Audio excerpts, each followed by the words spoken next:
presidente del Hospital Salvador Luego Clem. La mañana de hoy vamos a hablar sobre la polikitosis renal autosómica recesiva, recordando que con anterioridad se estuvo hablando sobre la polikitosis renal autosómica dominante.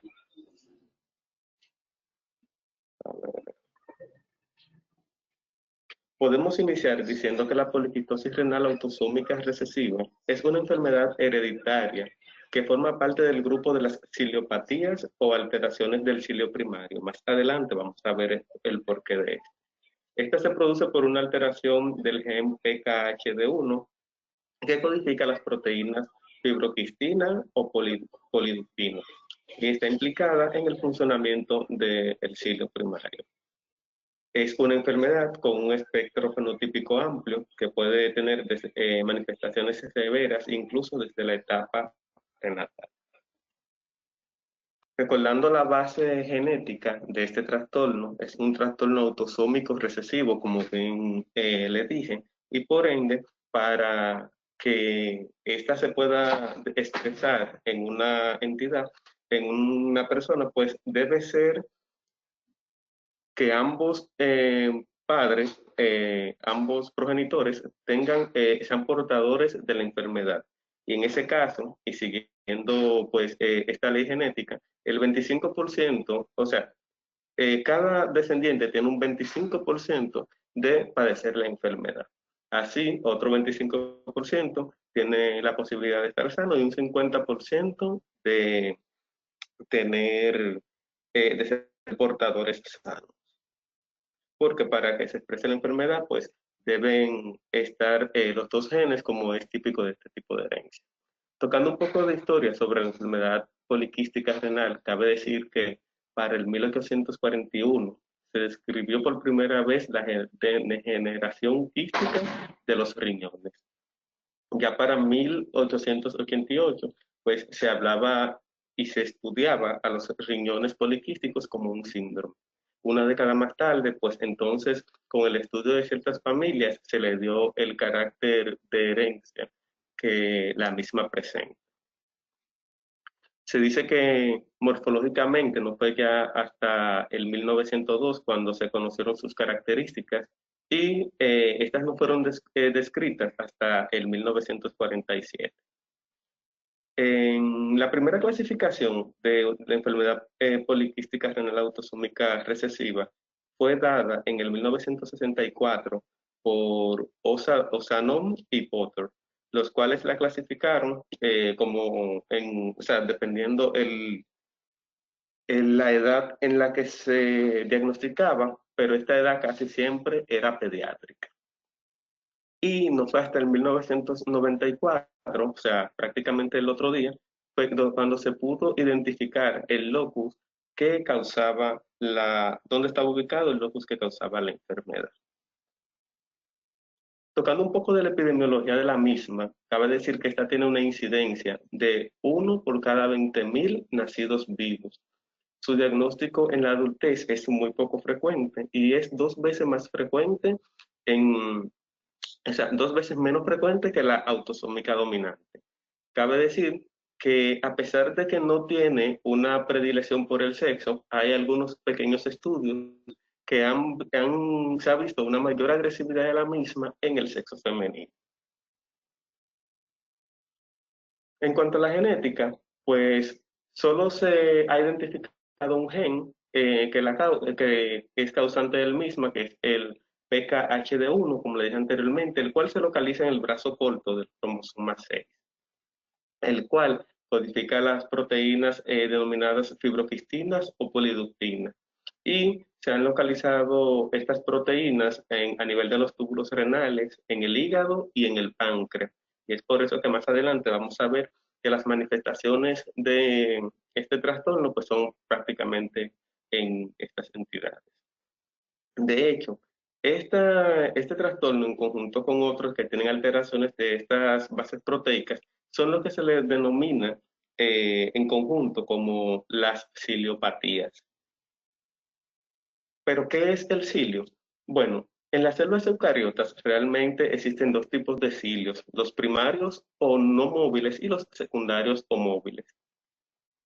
El cilio primario es una estructura o una organela que se localiza en la superficie apical de la mayoría de las células epiteliares de los mamíferos.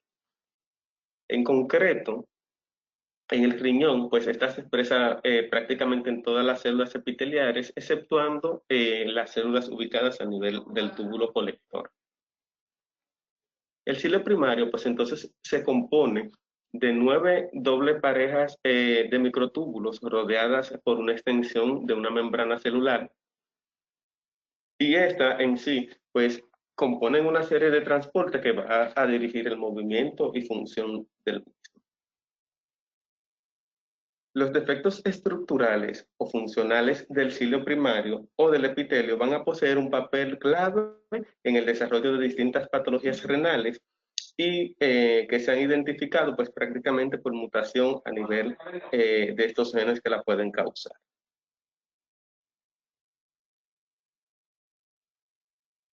Tocando un poco lo que es la anatomía patológica de la enfermedad renal poliquística autosómica recesiva, cabe decir que la descripción de la lesión renal en esta entidad está basada prácticamente en estudios de necropsia realizados a los pacientes y en los cuales se ve que la afección renal es bilateral, que ambos riñones son grandes y que generalmente la ubicación de los quistes son subcapsulares. El tracto urinario es normal al corte y no existe un límite bien definido entre la médula y la corteza en el riñón, lo cual le da cierta apariencia de esponja. Histológicamente, hay una marcada ectasia a nivel de los túbulos colectores, los cuales están dispuestos en posición radial desde el cáliz y hacia la cápsula, limitados así por un epitelio plano cuboidal. Cuando la edad avanza, pues esta cierta uniformidad que tiene al inicio, pues tiende a ir perdiéndose a nivel de los cálices. Se dice también que pueden aparecer de estos quistes a nivel glomerular y esto va a predisponer a un peor pronóstico renal. Hay pequeñas áreas de parénquima que pueden ser normal se evidencian o sea, sin displasia. Cabe decir que a pesar de esto, se han identificado fibras lisas musculares en algunos quistes, en la superficie de algunos quistes de esto. Durante la enfermedad también aparece fibrosis intersticial, atrofia tubular y esclerosis glomerular, pero se desconoce directamente el mecanismo por el cual estos cambios anatomopatológicos pues, se desarrollan. Los quistes que se dan en esta enfermedad pues, se originan en el túbulo proximal en el primer trimestre del embarazo, pero ya el nacimiento están localizados exclusivamente en los túbulos colectores y mantienen una continuidad directa con la nefrona. Cabe decir que aunque clásicamente los dos riñones se ven afectados de manera indistinta, se han reportado casos en los que hay asimetría renal importante, lo cual hace pensar que los quistes están más enfocados o más localizados en uno de los riñones. Pero esta no es la generalidad. Lo que normalmente pasa es que ambos riñones estén afectados. En el caso de la poliquistosis renal autosómica recesiva, la enfermedad se debe a una mutación de la proteína una proteína de gran tamaño, tal como les había dicho anteriormente, que es la fibroquistina o poliductina, que como ya hemos referido, pues está localizada en el cilio primario y en el centrómero en los túbulos colectores renales y también en los ductos hepáticos y pancreáticos. Esta proteína se compone de una región transmembrana única, una región extracelular N-terminal grande y una pequeña cola C-terminal intracelular citoplasmática. La policistina es un homólogo de este grupo de proteínas, la cual pues va a interferir en el factor de crecimiento hepático y va a formar parte de todo el espectro de alteraciones que presentan las mismas. Cuando analizamos el cuadro clínico, pues cabe decir que el cuadro clínico de estos pacientes va a ser muy variado y que se puede presentar desde la vida intrauterina. En el caso de los pacientes recién nacidos, pues la mayoría de estos se presentan al nacer riñones ecográficamente grandes con aumento de la ecogenicidad. En los casos más graves, pues los neonatos afectados presentan síndrome de Potter.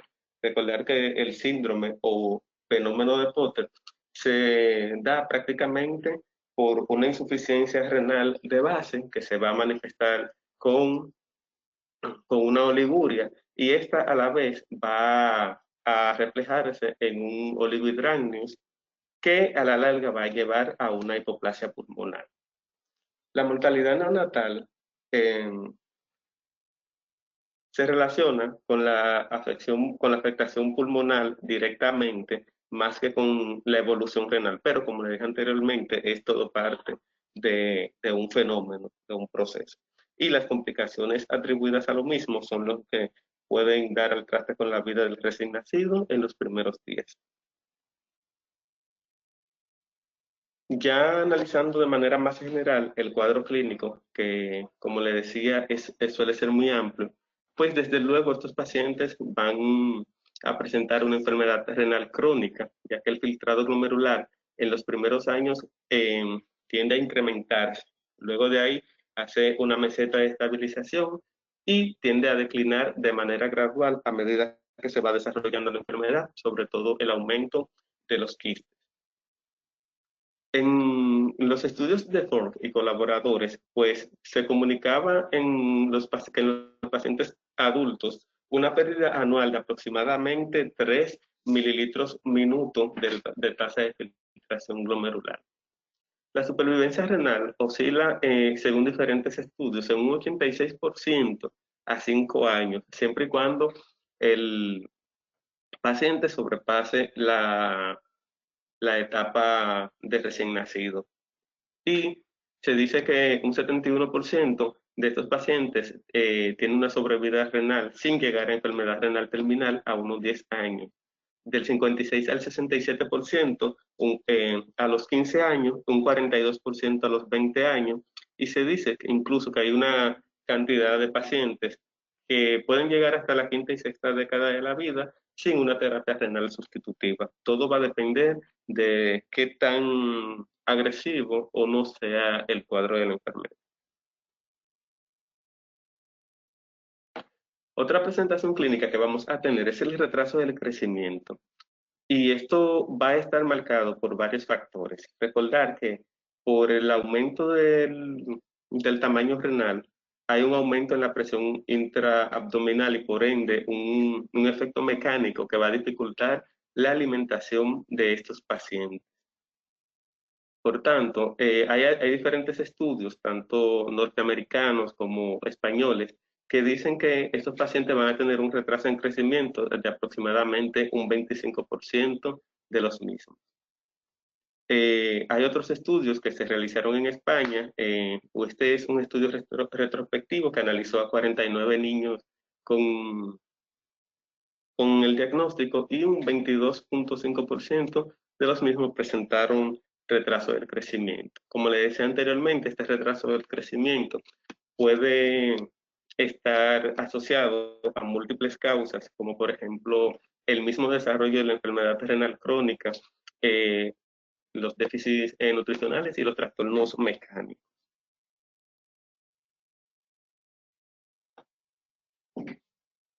Aquí la parte que le comentaba sobre la dificultad para la alimentación, el efecto mecánico que la misma puede producir y las secuelas, eh, pero a la larga es algo multifactorial, donde van a influir otras alteraciones metabólicas también.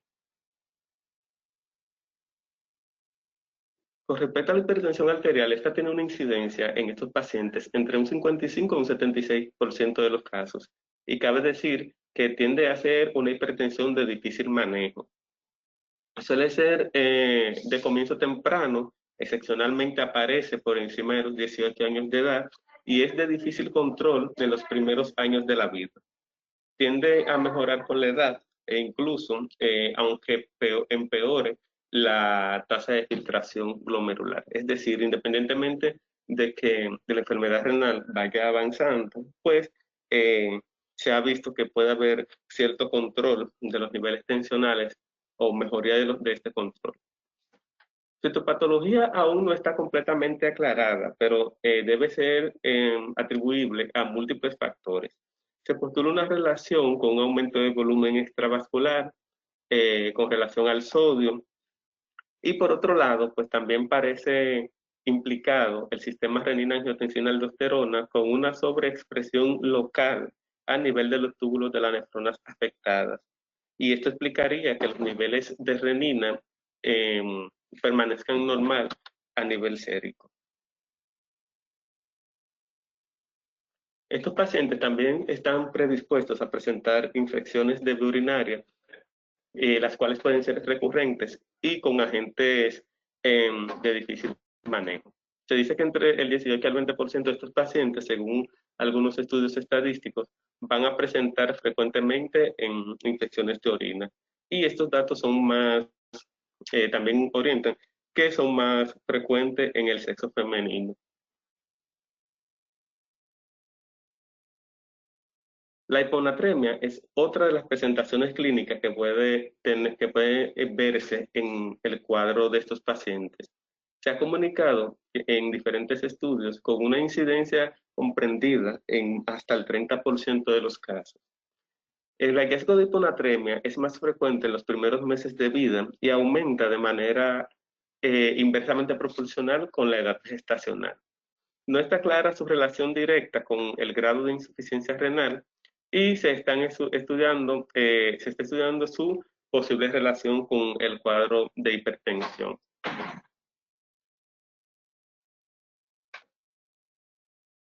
También estos pacientes van a presentar trastornos de concentración y acidificación de la orina, los cuales van a conducir a acidosis metabólica y van a contribuir a la predisposición a nefrocalcinosis, así como a la formación de litos, que aparece en algunos casos en estos pacientes. Desde luego que la entidad hepática es parte fundamental en este síndrome. Recordemos que las principales afecciones son a nivel renal y a nivel hepático, y con una menor expresión a nivel pancreático. Esto es debido a la base fisiopatológica que explicamos anteriormente. A nivel hepático, la fibrosis hepática congénita está presente en todos los casos desde el nacimiento, al menos de manera microscópica. Y esta parte es importante, porque algunos de estos pacientes al inicio del diagnóstico pueden no tener signos ecográficos que nos orienten al daño hepático, pero microscópicamente sí van a tener el padecimiento. Puede que ya más tarde, pues entonces presenten en otra fase de desarrollo del padecimiento hepático, pues hiperesplenismo, que puede llegar hasta las fases más tardías. Tanto la incidencia de hipertensión portal como las consecuencias de las mismas, así como la pancitopenia o el sangrado de varices esofágicas, son variables en cuanto al grado y la evolución del punto de vista hepático con la edad. Para realizar el diagnóstico, pues cabe decir que tenemos varias modalidades de hacer el diagnóstico. Hasta el 50% de estos casos se puede diagnosticar de manera intrauterina y ya el resto pues en la primera infancia. Puede ser realizado, como le dije, de manera intrauterina o en la vida neonatal, por medio de una ecografía renal que nos dé las características renales que ya hemos descrito. También en caso de oligoamnios, pues entonces, que tiende a ser un hallazgo común, debemos pensar, debemos descartar esta entidad. También se encuentran datos de compromiso hepático con hepatoesplenomegalia, incremento de la ecogenicidad y dilatación de los ductos biliares intrahepáticos. Para el diagnóstico prenatal, pues el número de casos que se diagnostican de manera prenatal oscila entre el 30 y el 46% de los casos, como le había dicho anteriormente, incluso hasta un 50%. Se deben realizar estudios genéticos, los cuales van a permitir el diagnóstico prenatal en hasta el 80% de los casos, mediante el análisis de un embrión de tejido trofoblástico a partir de las semanas 11 y 12 del líquido amniótico o a partir de la semana 14 a la 17. A través de la ecografía, pues los casos más graves pueden detectarse a partir de la semana 14 y 17 de gestación, donde se visualizan los riñones de gran tamaño que conservan así, su forma y presentan un aumento de la ecogenicidad, así como una pérdida de diferenciación corticomedular.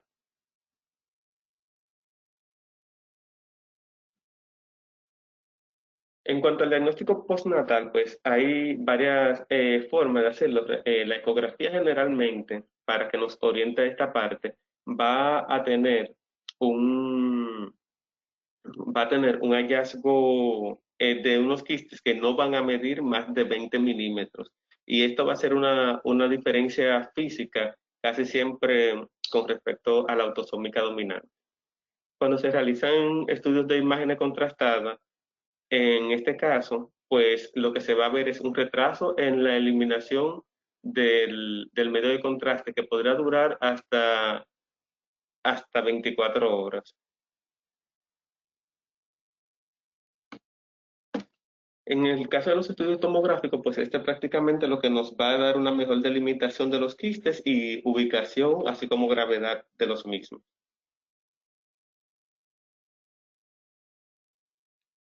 Otras entidades quísticas, las cuales tenemos que tener pendientes en el momento en el que estamos evaluando o haciendo un diagnóstico de una enfermedad renal poliquística autosómica recesiva, son varios grupos. De esta tabla que prácticamente los agrupa de manera sencilla en aquellas condiciones hereditarias, desde luego, la poliquistosis autosómica dominante, así como la nefronoptisis, la nefropatía tubulointersticial autosómica dominante, y también puede estar acompañado de otros síndromes malformativos.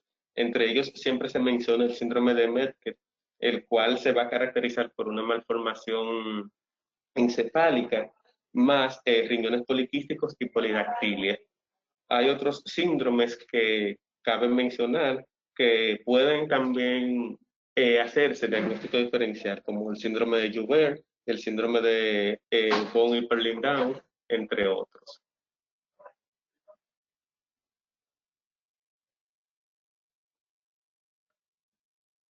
Quise traer este cuadro que nos va prácticamente a hacer las características diferenciales entre la poliquistosis autosómica recesiva, que es el tema que estamos hablando en la mañana de hoy, y la autosómica dominante, que se trató en la clase pasada, donde podemos ver que independientemente de las características genéticas que le atribuye su tipo de herencia y que ya han sido explicadas previamente, pues la edad de inicio de la patología tiende a ser en un punto diferencial importante, así como desde luego la localización de los quistes.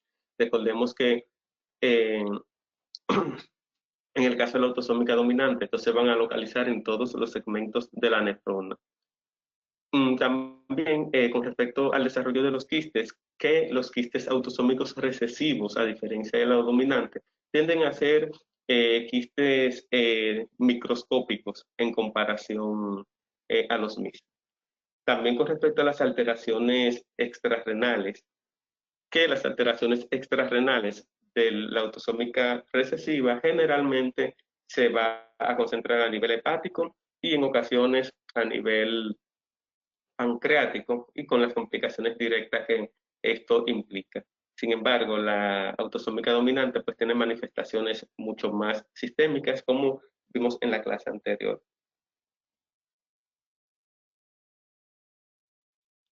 Con respecto al tratamiento, pues de entrada cabe decir que no hay un tratamiento específico para la enfermedad autosómica recesiva, e incluso muchos de los estudios de la misma están basados prácticamente en evidencias o tomas que se hacen en pacientes con autosómicas dominantes, que ya luego se ve que en el caso de estos pacientes pues no presentan mucha diferencia con respecto a la evolución. Potencialmente, algunas de las múltiples terapias que se han utilizado para la autosómica dominante podrían tener un beneficio también en la autosómica recesiva.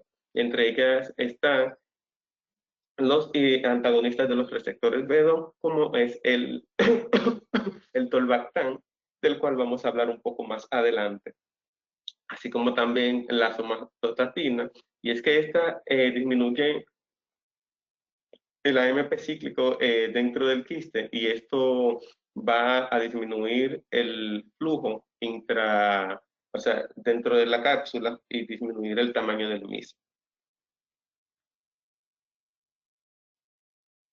Hay otros fármacos que se han relacionado a, a una buena evolución con respecto al desarrollo de la enfermedad. Entre ellos se mencionan los inhibidores del sistema renina-angiotensina-aldosterona y sobre todo con el que se han tenido estudios más concretos como lo es el caso del lisinopril. En la etapa neonatal, pues el tratamiento va a ser conservador y se va a enfocar prácticamente en las complicaciones del momento. En el caso de un paciente con hipoplasia pulmonar, pues la terapia ventilatoria es la opción ideal. En los pacientes que tienen un grado avanzado de insuficiencia renal con oliguria o anuria, pues en estos pacientes la terapia dialítica es una opción y se plantea el uso de terapia peritoneal en estos pacientes recién nacidos. En el caso de la evolución de la enfermedad renal crónica, pues al igual que otras entidades que son causantes de enfermedad renal crónica, el manejo conservador de la misma y el cuidado en la evolución, así como las correcciones metabólicas del lugar, son la clave del manejo de esta enfermedad. Es prácticamente evitar la progresión de la misma. Con respecto a la nutrición y el crecimiento, en esta parte se es un poco agresivo e incluso en el caso de que hay componentes mecánicos importantes, se recomienda la utilización de alimentación a través de una sonda nasogástrica y se puede incluso con los trastornos del crecimiento utilizar hormonas de crecimiento. En el caso de la hipertensión arterial, pues el manejo de la misma, como les dije, tiende a ser más agresivo en la primera etapa de la vida. Se recomienda la utilización de fármacos inhibidores del sistema renina-angiotensina aldosterona, pero también puede ser necesario la utilización de fármacos beta bloqueantes o aquellos vasodilatadores de acción directa. El trasplante renal siempre va a ser una opción en el caso de que el paciente necesite reemplazo renal sustitutivo, pues cuando desarrolle un estadio terminal de la enfermedad. El trasplante renal es la terapia preferida en los pacientes con enfermedad renal terminal porque se evidencia que no hay recurrencia de la enfermedad y el resultado es excelente. La nefrectomía también puede ser necesaria en el caso de los pacientes pediátricos con la finalidad prácticamente de una mejor acomodación del nuevo injerto, así como que esta extracción de los riñones va a ayudar a un mejor control de los niveles tensionales. El trasplante hepático, pues, es una opción, e incluso se habla mucho de la combinación de trasplante hepatorrenal.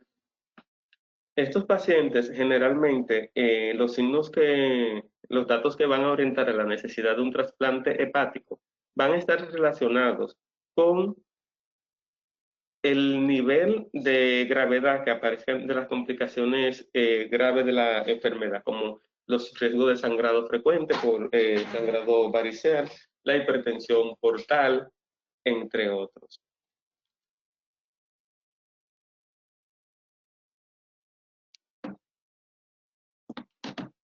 También se habla de la evidencia de la esplenomegalia y sobre todo se está asociada a la disminución de, de la población celular como la trombocitopenia, que nos pueden entonces orientar a secuestro esplénico.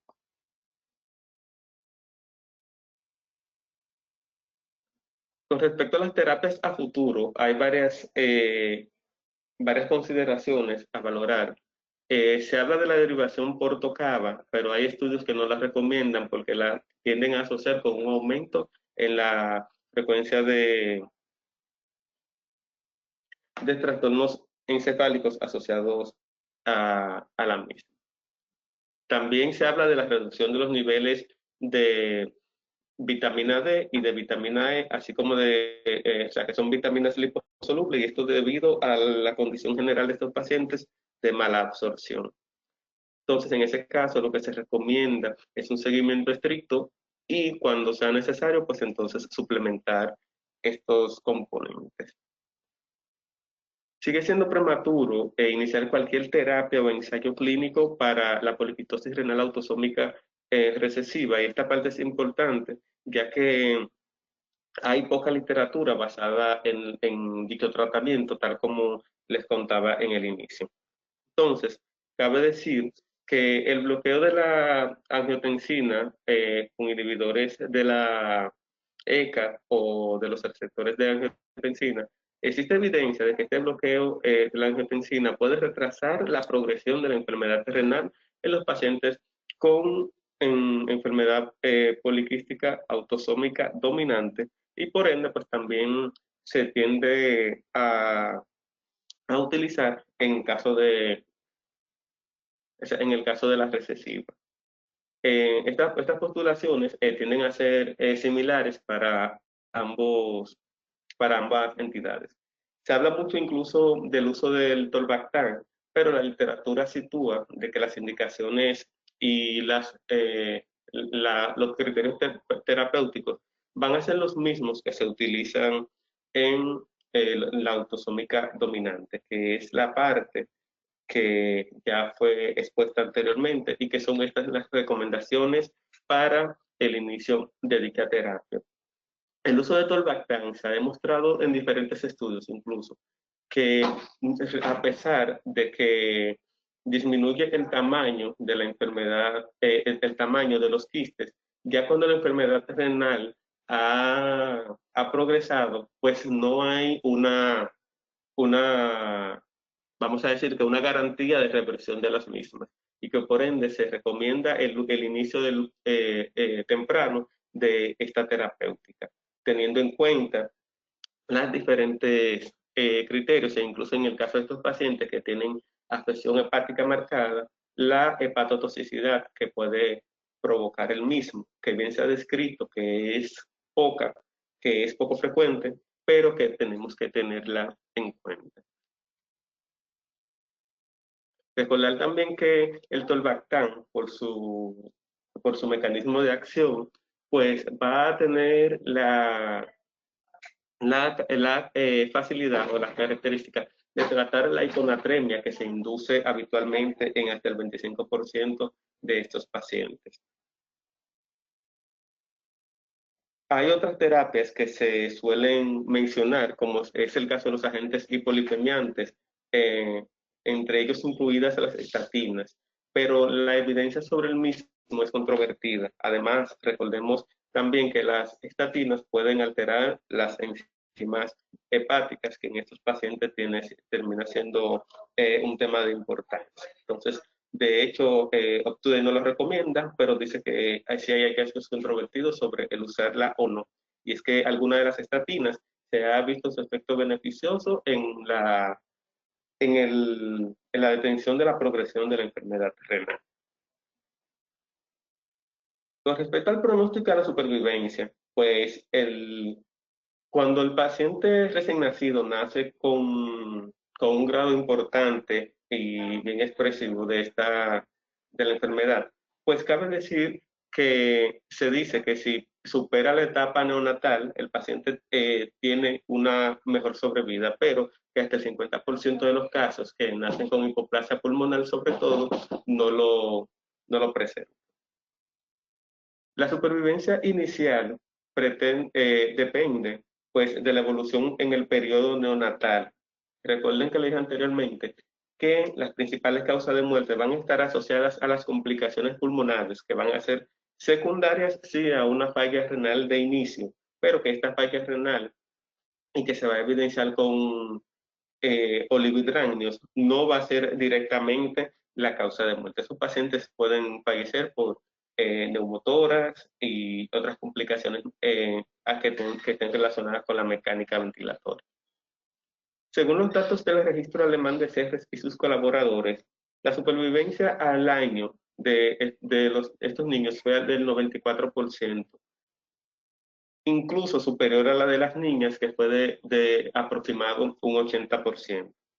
El registro más reciente de estos pacientes, de los pacientes alemanes, pues también dice que la supervivencia a 10 años oscila entre el 80 y el 85% respectivamente. En el caso de los Estados Unidos y el registro canadiense también, un registro incluso que se tomó de la década de los 90, pues la tasa de supervivencia a 5 años oscilaba el 90%. Es cuanto con la presentación, el momento de las preguntas y los comentarios.